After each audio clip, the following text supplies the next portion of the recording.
para que nos acompañe el licenciado Luis Martínez, por favor. Hola, ¿qué tal, Doris? Buenas noches. Buenas noches, Luis. Queremos contarle que la 50ª Asamblea General de la OEA Guatemala 2021 presenta algunos elementos evidentemente novedosos. Es una asamblea sin precedentes en la última década en cuanto a la cantidad de resoluciones nuevas y temas que requieren nuevos contextos y marcos teóricos. Coincide además con el replanteamiento de este año de una agenda que desde el 2009 venía impulsándose desde el Foro Económico Mundial. Las coincidencias entre las novedades en la agenda de la OEA en Guatemala y el relanzamiento de la agenda de Davos son numerosas y contundentes. Es necesario, pues, tener claro el mapa y los riesgos que esta reconfiguración y colaboración implican. Claramente, los temas de la cultura de la vida están expuestos a nuevos retos y exigencias que será necesario abordar de una forma más técnica y especializada. Y para eso tenemos al exponente Luis Antonio Martínez Guzmán, quien tengo el honor en este momento de leer su currículum de vida. Luis Martínez es un abogado activista en pro de la dignidad de toda persona humana desde hace casi 20 años, en que inició la Fundación de Jóvenes Provida en Guadalajara, Jalisco, a los 18 años. Especialista en Derecho Constitucional, Derecho Internacional y Derechos Humanos. Actualmente es director de la Misión de Vida Humana Internacional, OEA, y Human Life International, y también empresario del ramo de Cursó estudios de Historia Universal, Literatura, Latín, Griego, Filosofía y Arte en el Instituto Venancio Blanco en Salamanca, España. Licenciado en Derecho con titulación por tesis y examen sinodal por la Universidad Panamericana. Diplomado en Derechos Humanos y Personalismo por la Comisión Estatal de Derechos Humanos del Estado de Jalisco. Estudios de especialidad en bioética por el Centro de Estudios e Investigaciones en Bioética. Se ha desempeñado como asesor de asuntos sociales de la Secretaría General de Gobierno de Jalisco, así como también jefe de oficina de un regidor municipal y de una diputada. En lo jurídico se ha desempeñado como abogado y en lo corporativo en la industria alimenticia. Director jurídico y consejero de varias redes y asociaciones civiles, así como conferencista en derechos humanos en México, Estados Unidos, Guatemala, El Salvador, Colombia, Venezuela, República Dominicana, Perú y España. Sin más que decir, los dejo con el primer tema, Una América Renovada, implicaciones del tema de la Asamblea General OEA 2021. Adelante, Luis. Muchísimas gracias, Doris. Es un gusto estar aquí compartiendo estos temas con las personas que nos honran con su presencia virtual a través de las redes sociales. Un saludo a todos. Queremos empezar con este tema porque es un panorama general acerca de lo que nos espera a nosotros como organizaciones, como personas, como agentes del bien común que tratamos de posicionar y de afirmar la dignidad de toda persona humana y de la familia en estos ámbitos internacionales. Pues queremos en esta charla, en estos pequeños minutos, compartir qué es lo que nos espera en esta Asamblea General, la 51ª, de la Organización de los Estados Americanos, que la sede, aunque es virtual, es Guatemala, como país anfitrión. Y bien, pues pasamos sin más a algunas diapositivas que nos pueden ir acompañando en este camino, ¿verdad? Entonces, primero, el título Una América Renovada se inspira en el lema que tiene esta asamblea. Cada año se elige un tema nuevo, un lema, una temática general, y este año Guatemala propuso como país este tema, Una América Renovada. Y vamos a ver ahorita qué es lo que esto implica, por qué una América renovada, qué quiere decir. Vamos analizando los contenidos y lo que vamos a ver en esta asamblea, que por cierto va a ser del día 9 al 12 de este mes, la próxima semana. Y pues vamos viendo, a ver, qué significa, en palabras del propio ministro de Relaciones Exteriores de Guatemala, esta propuesta de lema. Entonces avanzamos. En palabras de él, el tema Una América Renovada implica tres cosas principalmente. Primero, fortalecer los cimientos bajo un enfoque renovador, fortalecido, valga la redundancia, así lo mencionó, y sostenible. Esto es importante. Nos preguntamos qué cimientos son, a qué cimientos se refiere. Suponemos que se trata de los 4 pilares de la Organización de Estados Americanos, que son democracia, seguridad, derechos humanos y desarrollo. En este sentido, estos cimientos vamos a ver de qué manera los trata la OEA en esta ocasión.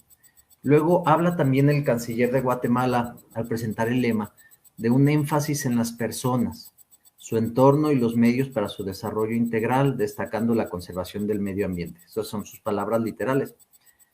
Esto es un avance. Esto es positivo en el sentido en que la OEA siempre ha tenido como lema más derechos para más gente. Ahora vemos una propuesta de personas que es mucho más adecuada desde nuestra visión, de nuestra antropología personalista, de nuestra antropología aristotélico-tomista, en que las personas tienen un valor individual, intrínseco, y no son una colectividad, como muchas veces lo trata la OEA, una forma desintegradora en que al decir más derechos para más gente, masifica intereses como si se tratara de grupos que están chocando unos con otros por obtener nuevos derechos. Este es un enfoque antropológico más positivo, pero el problema es cuáles son esos medios que menciona la OEA, que menciona este lema para su desarrollo de las personas. Entonces, si esos medios son la familia o la educación o la cultura, es positivo. Sin embargo, lo que se menciona es el medio ambiente principalmente.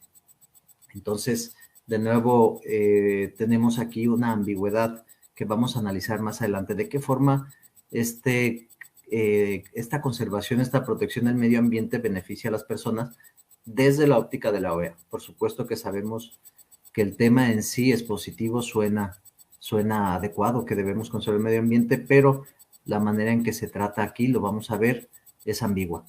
Y finalmente, habla el canciller de asuntos prioritarios. Habla de varios temas que se podrían concentrar en 3.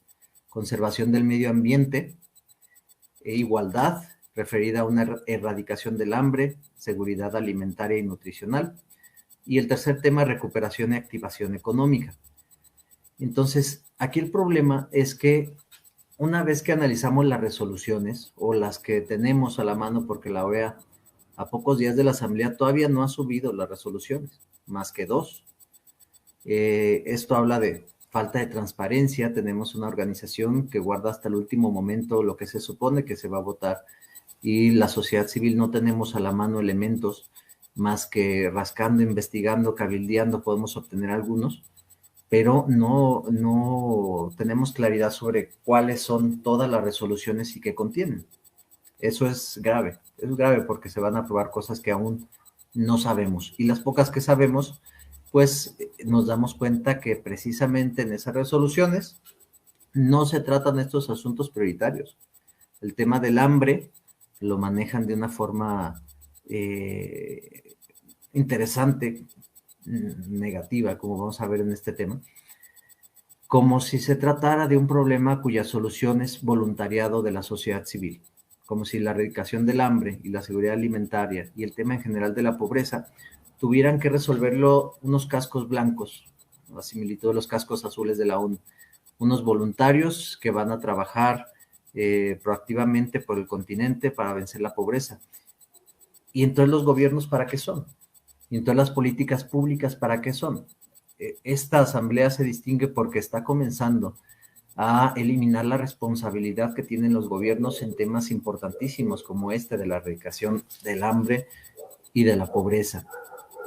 No hay una solución explícita a la reactivación económica, y se comete el mismo error que comete el Foro Económico Mundial, que es que el problema tratan de resolverlo desde la iniciativa privada y la empresa. Tenemos en esta asamblea de la OEA avances en cuanto a posicionamiento de foros empresariales, pero no hay claridad en esta recuperación y activación económica hacia las pequeñas empresas, hacia los trabajadores, hacia sectores vulnerables económicamente que son los más excluidos y afectados por esta pandemia. Entonces, esos asuntos prioritarios quedan a medias. Vamos a la siguiente diapositiva. Vamos a ver qué está en juego en esta asamblea, en este año. ¿Qué se está resolviendo? Hay muchas cosas que están en juego, delicadas. Hay elecciones, como cada año, pero hay unos años en que hay elecciones de menos personas que otros, y este año hay muchas sustituciones en varios organismos que componen el sistema jurídico americano. Tenemos, por ejemplo, 3 miembros que se van a elegir en esta asamblea la próxima semana de la Comisión Interamericana de Derechos Humanos. En la comisión en total hay 7. De 7 se van a elegir 3 nuevos, es prácticamente la mitad. En la comisión se tratan temas delicadísimos. Ahorita, por ejemplo, hay un caso del El Salvador, en donde se está acusando al Estado de haber provocado una injusticia penal metiendo a la cárcel a una mujer por haber abortado, cuando en realidad está comprobado por la fiscalía de ese país que no fue un aborto, sino un infanticidio. Ya nacido el niño, lo ahogó su mamá en una letrina, el niño fallece, la mujer es encarcelada y por un cáncer que tenía ella muere estando en prisión. Entonces, esos temas tan delicados los resuelve la Comisión Interamericana. Se eligen también 4 miembros de la Corte Interamericana, que es una importancia tremenda también. 4 de 7, más de la mitad. 3 miembros del Comité Jurídico Interamericano, perdón. Son 11 en total, se eligen 3. Se eligen 3 también del Consejo de Estudios de Justicia para las Américas, 3 de 7. Entonces, hay elecciones fuertes. De nuevo, los candidatos, no todo el mundo, no toda la sociedad civil sabe quiénes son. Se van a elegir personas que casi nadie, más que los miembros de las misiones diplomáticas de los países, conocen. Hay poca transparencia. Las organizaciones que tienen acceso a saber quiénes son estos candidatos son aquellas que están registradas de forma permanente ante la OEA. Entonces, realmente la OEA está pasando su información importante y crucial solamente a organizaciones que ellos mismos, a través de un consejo permanente, eligen si entran o no, si les dan el registro o no. Entonces, la transparencia es selectiva, la transparencia es muy pobre y es algo que, primera cosa que podemos hacer como sociedad civil, debemos exigir transparencia en estas situaciones. Resoluciones, como cada año se aprueban bastantes, se basan en el documento de cada año, no hay una reelaboración de los documentos, sino que toman en el año pasado. Durante el año, los ministros de Relaciones Exteriores promueven cambios y entonces en esta asamblea se resuelven los cambios que han quedado durante el año pendientes. Hay asuntos muy importantes de derechos humanos, nuevos capítulos en esa resolución. Hay asuntos importantes de democracia, de participación de la sociedad civil.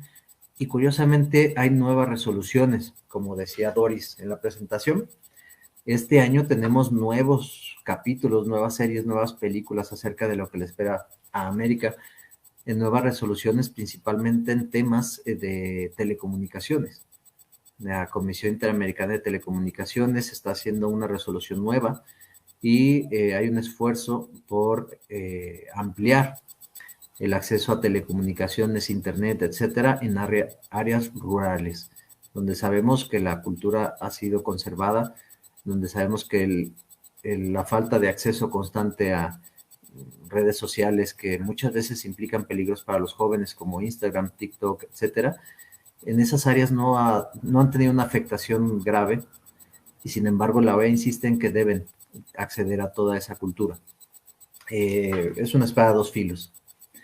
Temas claves, promoción de la resiliencia. Como veremos, esto es clave en esta OEA. Explicaremos qué implica, qué significa esta resiliencia para la OEA. Voluntariado, como comentábamos, para la lucha contra el hambre y la pobreza. Hay una resolución nueva. El hambre, la pobreza, la OEA la va a tratar de resolver mediante cascos blancos. Es real el título. eludiendo la responsabilidad por parte de los gobiernos nacionales. Y bueno, una carta empresarial, como les decía, tratando de resolver la reactivación económica, pero no desde el concierto de todos los interesados, el pueblo, los trabajadores, los sindicatos, los legisladores, los estudiosos del derecho laboral, sino directamente desde los empresarios. Y bueno, un tema principal es el compromiso renovado con el desarrollo sostenible para resolver el tema post-COVID y la nueva normalidad. Es otro tema clave, resiliencia y desarrollo sostenible, como vemos en la siguiente diapositiva. Son los dos pivotes de esta asamblea. ¿Y por qué? ¿Qué es la resiliencia? Allá les ponía una imagen de una planta que crece en medio de un suelo erosionado. Es una imagen que implica cómo esta planta sobrevive sanamente en un ambiente no sano. Y normalmente la definimos, todos nosotros la hemos escuchado en diferentes ambientes, como la capacidad para ser competentes, productivos y sanos ante las adversidades. Y eso está bien. Sin embargo, como veremos, analizando documentos tanto del Foro Económico Mundial, veremos por qué de ese foro, y documentos de la OEA, la resiliencia se está presentando como una herramienta más para pasar, transferir la responsabilidad de temas importantes, temas críticos, de los gobiernos hacia la sociedad civil, hacia los consumidores sociales, hacia los ciudadanos resilientes.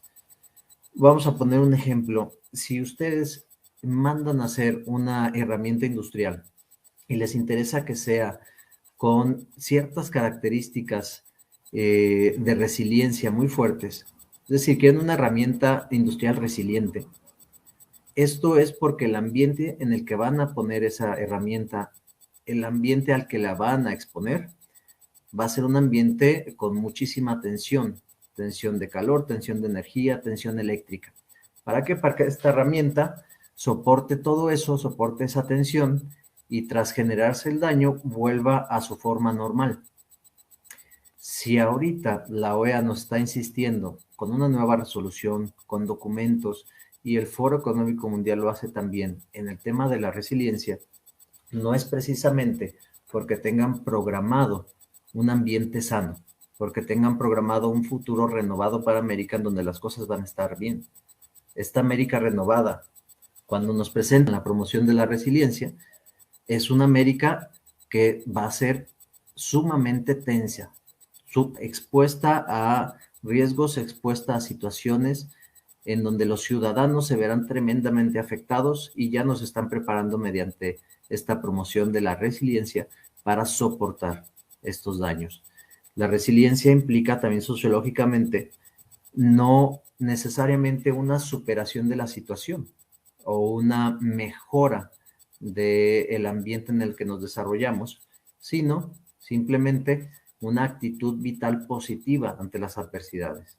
Es decir, conformarnos con estos nuevos ambientes sin sufrir tanto daño y seguir adelante. Si este concepto alarmante lo unimos a que el tratamiento de esta segunda imagen, esta segunda alerta del post-COVID va a ser a través del desarrollo sostenible, pues tenemos una combinación interesante y este es el núcleo de esta asamblea. El desarrollo sostenible, como todos nosotros sabemos, es una combinación de tres aspectos, de tres pilares. Uno económico, que los recursos son escasos, otro social, que hay sobrepoblación, y otro ambiental, que el planeta está destruyéndose. Si combinamos estas tres, el desarrollo sostenible, como lo maneja la ONU y como lo maneja la OEA, es todo un gran tema, muy amplio, no alcanzamos el día de hoy en estos minutos, pero a grandes rasgos, esta combinación de estas tres cosas arroja una serie de conclusiones y nos genera un ambiente en donde el ser humano no es el centro de la discusión social, sino la Tierra. El ser humano es un elemento más que debe acoplarse, que debe cambiar para que las futuras generaciones, la gente, pueda tener condiciones adecuadas. Y entonces, si es necesario en este ambiente de precariedad económica, de sobrepoblación y de daño al ambiente, reducir o relativizar el derecho al acceso al agua potable, entonces el derecho humano al agua deja de ser absoluto. Ya no es absoluto, no todas las personas tienen el mismo derecho al agua potable porque queremos proteger el medio ambiente. Y ese es un solo ejemplo de cómo el desarrollo sostenible puede administrar los derechos, puede cambiarlos, puede relativizarlos. Por ejemplo, si ya somos muchos y estamos realmente sobrepoblados, lo cual es una gran mentira, entonces es válido controlar la población y inculturar a la gente a través de la educación de los niños a que, siendo muchos, nuestra responsabilidad ciudadana, nuestra responsabilidad individual es ya no tener hijos.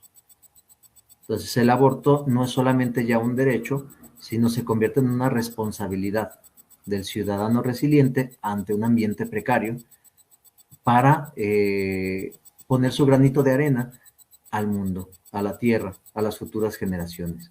Entonces, esta combinación de un ambiente escaso, sobrepoblado y afectado ambientalmente, unido al tema de la resiliencia, nos da la combinación que tratan de imponer en esta Asamblea General a través del Foro Económico, que es ciudadanos dispuestos a poner de su parte para que todas las personas, no a través de los gobiernos, sino a través de la sociedad civil, puedan entender que los derechos humanos son algo relativo, que el ser humano, que la persona humana con su dignidad es el principal obstáculo para el mundo futuro, porque los derechos humanos y la dignidad humana nos evidencian que todos por igual tenemos derecho a la vida, que todos por igual tenemos derecho al desarrollo, que todos por igual tenemos derecho al agua, a la educación, a un ambiente sano. Y sin embargo, el desarrollo sostenible manda todo eso a la banca, manda todo eso a un segundo lugar, manda todo eso a la espera y se convierte el derecho a la vida en secundario. Si conviene a las generaciones futuras, entonces adelante. Si no conviene, entonces debemos ser responsables, debemos ser resilientes, aguantar, vivir positivamente con eso y ser productivos con lo que tenemos. Siguiente diapositiva.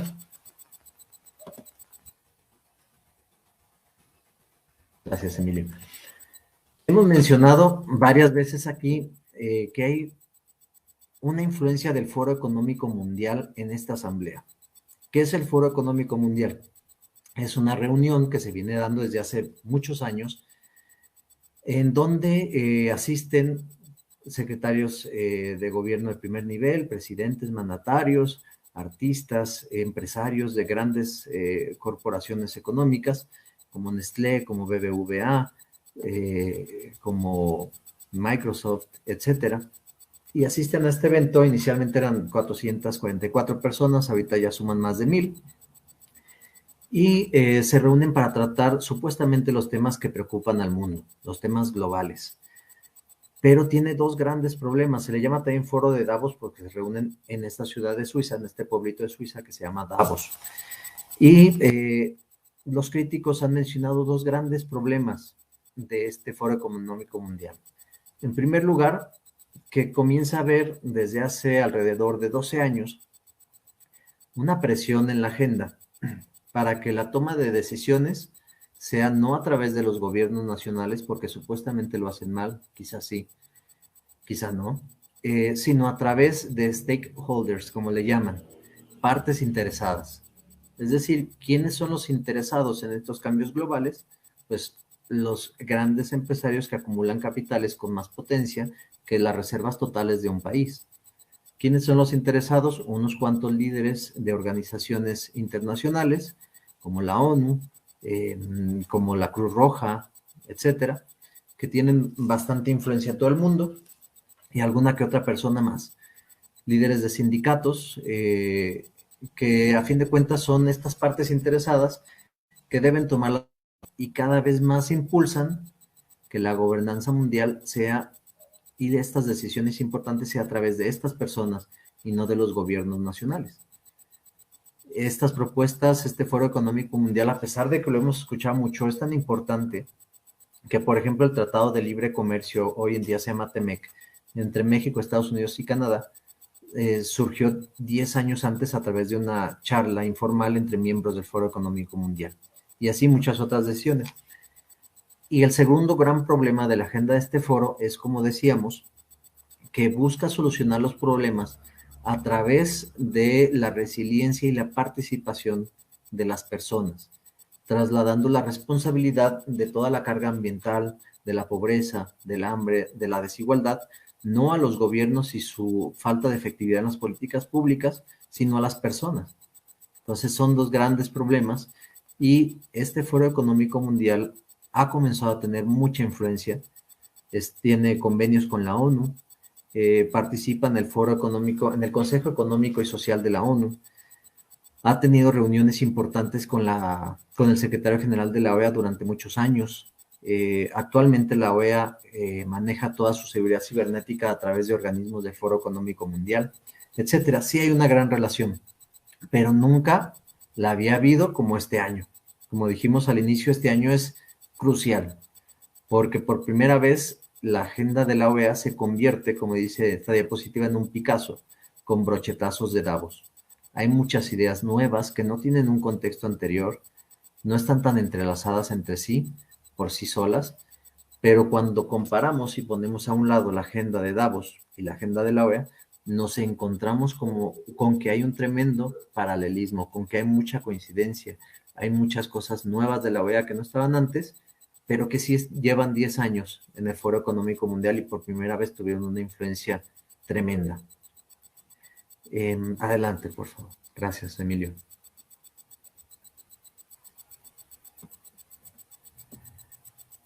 Hemos escuchado muchas veces el tema del gran reinicio o el gran reseteo, y es entendible, nos suena, a mí me sonaba hasta hace poco, a teorías conspiracionistas, a cuestiones del orden mundial poco comprobadas que algunos podcasters, algunos youtubers han alertado de una forma exagerada.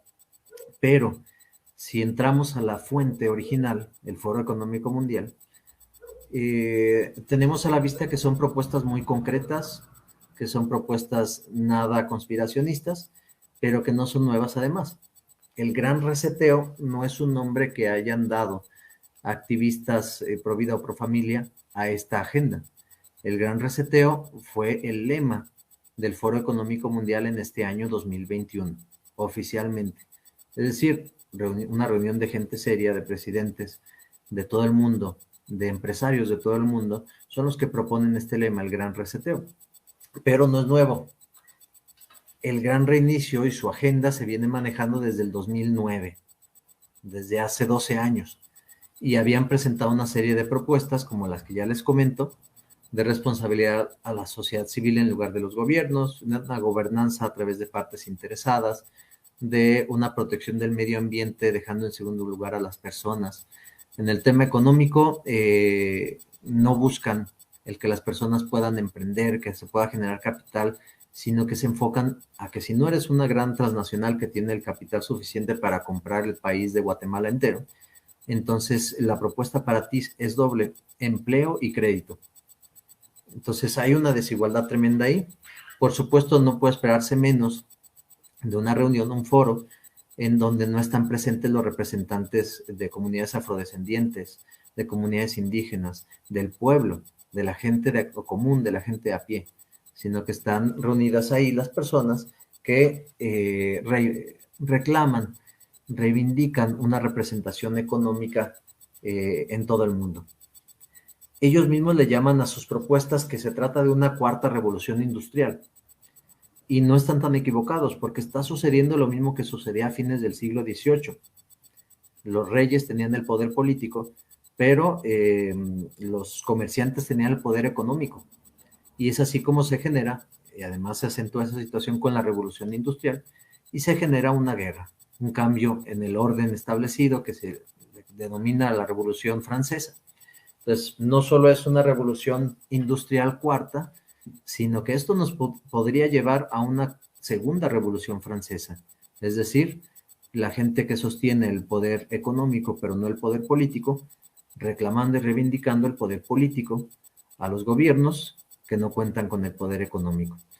Pero este gran reinicio es muy concreto, les decía, no estamos ante teorías conspiracionistas, no estamos ante teorías no comprobadas, sino que aquí está claro, el profesor Klaus Schwab, alemán, fundador de este foro, dice aquí en su página oficial, la pandemia representa una oportunidad inusual y reducida para reflexionar, reimaginar y reiniciar nuestro mundo y forjar un futuro más sano, equitativo y próspero.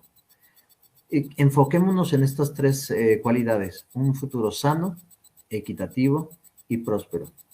Y vamos a compararlos con el recuadro en naranja que está ahí arriba, que son las palabras del canciller de Guatemala para esta Asamblea General. Es sano, conservación del medio ambiente. Es equitativo, erradicación del hambre y la seguridad alimentaria. Y próspero, recuperación económica y reactivación económica. Coincidencias, si fuera una, quizá, pero toda la agenda de Davos y toda la agenda de la OEA están tremendamente conectadas como si fuera el mismo discurso. Siguiente, vamos a ver incluso un videíto, si no me equivoco, en donde este profesor Klaus Schwab, el fundador y presidente del Foro Económico Mundial, en pleno 2021, en enero, nos dice la importancia que tiene este año para el mundo. Esa es una rueda de prensa previa a un evento virtual en enero. Perdón, adelante. President of the World Economic Forum, Birger Brender, my colleagues Sadia Zahidi and Dominic Warre from New York, joined by Sarita Nayar. And with us in a studio, we have Professor El que está a la izquierda arriba es Klaus Schwab, el presidente del foro, World Economic Forum, who can give us the context to this year's very special and very different meeting. Klaus. Good morning and good afternoon. Hola a todos. 2021 will be crucial. It will be a pivotal year for the future of humankind. Será un pivote para el futuro de la humanidad. Crucial because we Será have crucial to continue to fight. porque necesitamos continuar luchando como supervivientes. Pero necesitamos salir de esta situación de la pandemia. Necesitamos crear costos sólidos, economía sólida, que significa, si quieres hasta ahí, Emilio, una economía sólida que significa una economía resiliente. Si pudiera regresar 10 segundos cuando menciona que necesitamos crear una economía, él dice, no, si gustas aquí lo tengo. Gracias. But we have to move out of the pandemic and we have to create sound economic growth which is more resilient, more inclusive and more sustainable. Gracias, hasta ahí. Si se fijan, en palabras del mismo presidente del Foro Económico Mundial, propone una economía sólida que significa más resiliente, más inclusiva y más productiva. Si comparamos, si pasamos a la siguiente diapositiva, si comparamos esto con la agenda de la OEA de este año, tenemos efectivamente la resiliencia de una forma tremendamente presente. Un concepto como resiliencia aplicado a la economía mundial, aplicado al modelo del sistema de derechos humanos mundial, no es precisamente una palabra común. Resiliencia, para que tenga que coincidir en Suecia y en Guatemala, necesita por lo menos pláticas, si no es que acuerdos. Entonces, hay una coincidencia total entre la propuesta resiliente de la OEA, que además se habla de equidad y de productividad, que es lo que veíamos en el lema dicho por el canciller de Guatemala. Una economía sana, una economía equitativa y productiva.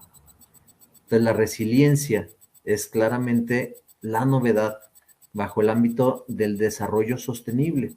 Y bueno, ¿qué dice el Foro Económico del Desarrollo Sostenible? Para el Foro Económico, en diferentes documentos, lo presentan como un modelo que necesita resetearse también, un modelo que necesita renovarse y evolucionar. Ellos consideran que los Objetivos de Desarrollo Sostenible del 2030 de la ONU fracasaron, que estando en el 2021 no alcanzamos a cumplirlos como se pensaba para el 2030. Y por lo tanto hay que reconfigurar sumando dos elementos.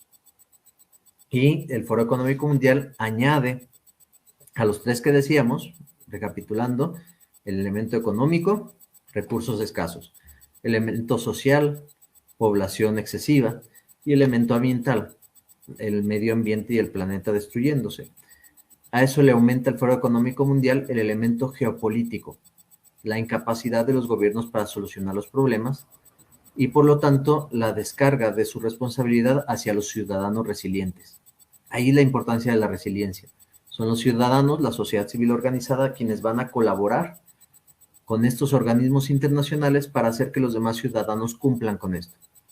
Y por último, el quinto factor, el segundo que añade el Foro Económico Mundial es el factor tecnológico. Hay poco elaborado en documentos respecto a cómo se va a aplicar este factor, pero sabemos y tememos que cada vez más la hipervigilancia a través de los aparatos que consumimos día a día, desde televisores hasta lavadoras, y su acceso a Wi-Fi y a cámaras son cada vez más invasivos. Entonces, siguiente, por favor, Emilio, gracias.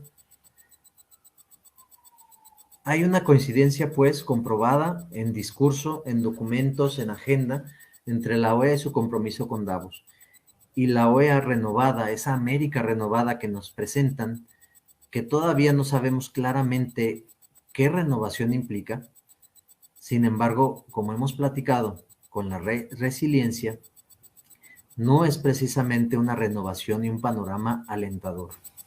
Nos están preparando como herramientas con fuerte capacidad de resiliencia para lo que la resiliencia es, para exponernos a un ambiente de tensión, a un ambiente de crisis. No hay preocupación por anticiparse y resolver los problemas de alimentación, de hambre, de igualdad y mucho menos del derecho a la vida y la familia, que no son un cimiento para la OEA ni para el foro, sino que en vez de resolver anticipadamente esos problemas nos adelantan que viene un ambiente tenso, que viene un ambiente crítico y que no es responsabilidad de gobiernos, sino de nosotros el resolverlo solos. Como decía incluso uno de ellos, un representante del Foro Económico Mundial en un video, curiosamente remite a una cita de una tía suya que en su infancia le decía: lo que no te hace, lo que comes y no te mata, te engorda. Y eso lo decía respecto a la resiliencia. Es decir, lo que se viene, lo que nos depara para esta América renovada no va a ser sano, no es un ambiente sano, y lo que se nos pide es que resistamos. Con lo que tenemos, desarrollar una actitud vital positiva.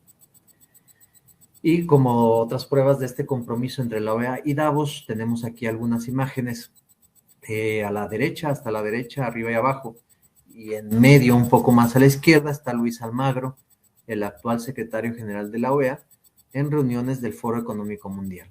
Participa activamente desde el 2018 hasta la fecha, constantemente. Y en las demás imágenes vemos a Insunza, que es el anterior secretario general de la OEA, el que precedía a Almagro, también presente desde el 2009 en los eventos, foros y participando activamente en el Foro Económico Mundial.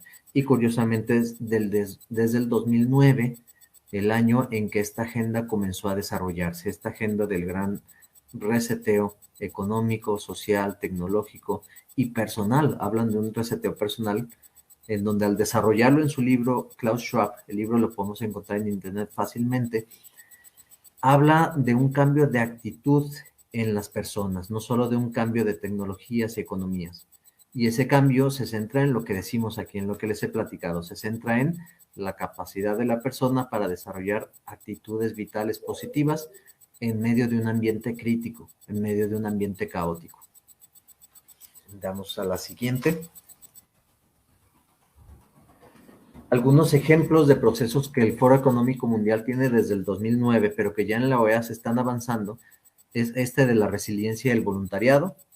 Este año se aprueba una resolución que es específicamente sobre el voluntariado y el desarrollo de estos nuevos cascos blancos que van a luchar contra la pobreza. Y los gobiernos aprueban esta resolución felices porque ya no va a ser una responsabilidad que recaiga necesariamente sobre ellos solamente. Hay un avance inicial. gobernanza y capitalismo de partes interesadas. Ya comienza a sonar en las resoluciones de la OEA como si fueran documentos del Foro Económico.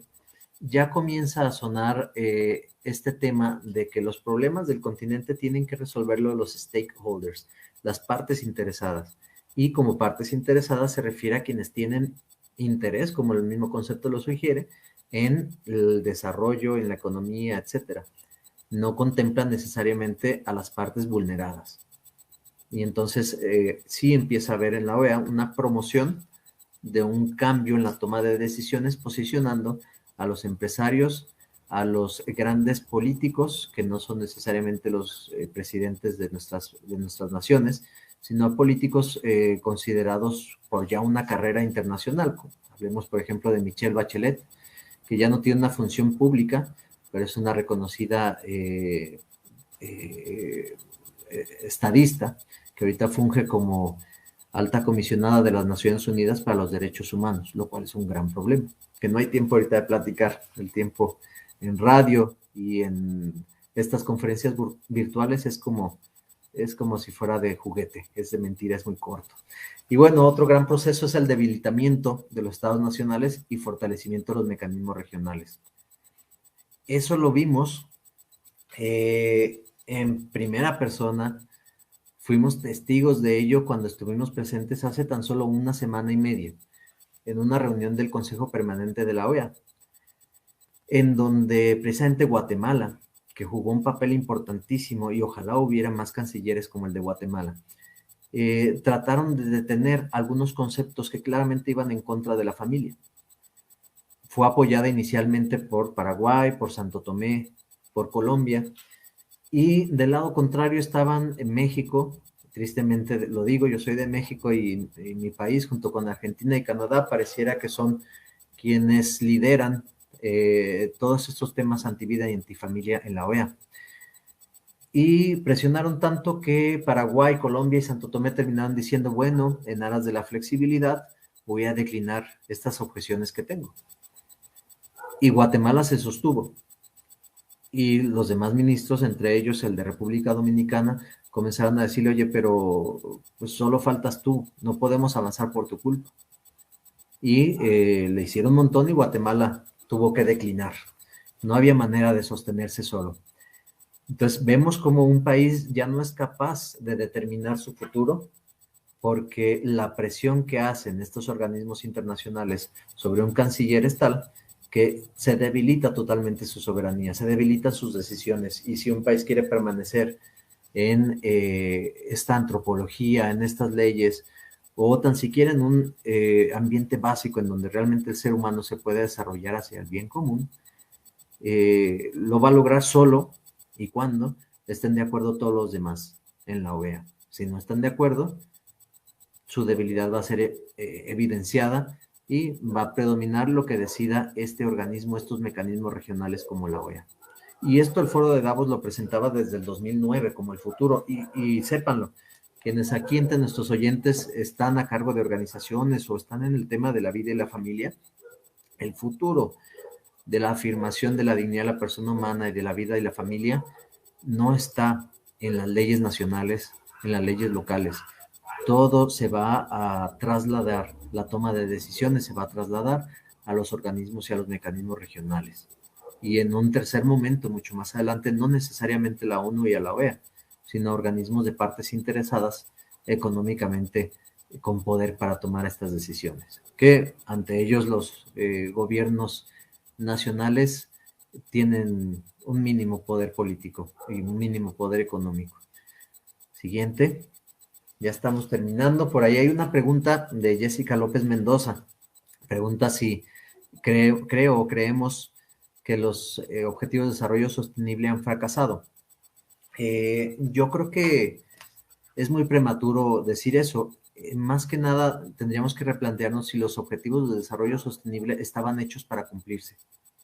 Realmente, al igual que los objetivos de desarrollo del milenio que no se cumplieron, están diseñados de una forma descriptiva acerca de lo que debería suceder, pero los mecanismos que hay para ello son pocos y los objetivos realmente no están planteados de forma concreta para que los gobiernos nacionales puedan llevar un proceso como se llevan en las políticas públicas de medición, de monitoreo, de evaluación y de cambio, que puedan permitir su cumplimiento. Ni siquiera se permiten cambios y evaluaciones a lo largo de estos 15 años de los objetivos de desarrollo.